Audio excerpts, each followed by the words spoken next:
Now, we have learned just in the past hour or so that North Korea fired off 2 short-range missiles this Friday afternoon in the EC. The South Korean military is interpreting the move as an outburst against the joint military exercises ongoing here in the nation. So what might be next? Our Defense Ministry correspondent Han Da-eun reports.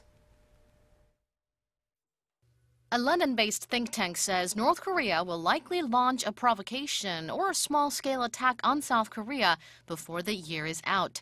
In its annual report on the world's military capabilities, the director of the International Institute for Strategic Studies, Mark Fitzpatrick, said that while an attack is unlikely to come in the next few weeks due to the ongoing South Korea-U.S. joint military drills, it expects North Korea to follow through with some sort of provocation later this year.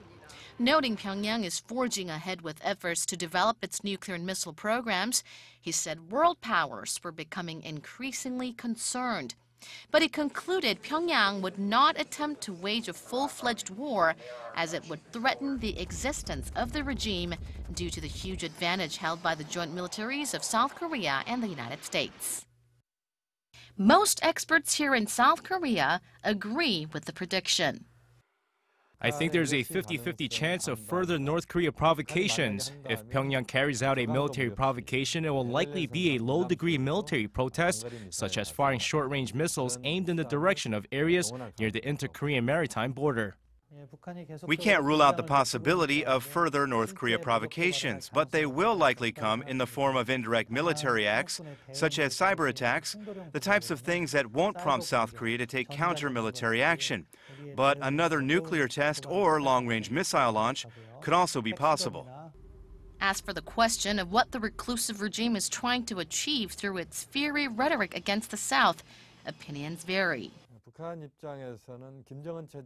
The Kim Jong-un regime has entered its second year. The strong rhetoric is intended for internal consolidation. Pyongyang is also letting the world know through this verbal brinksmanship that its leader Kim will not be pushed around.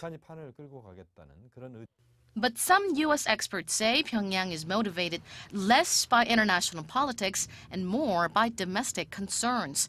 They say North Korean leader Kim Jong-un may be stoking fears of an external threat to stifle political unrest at home. Han Da-eun, Arirang News.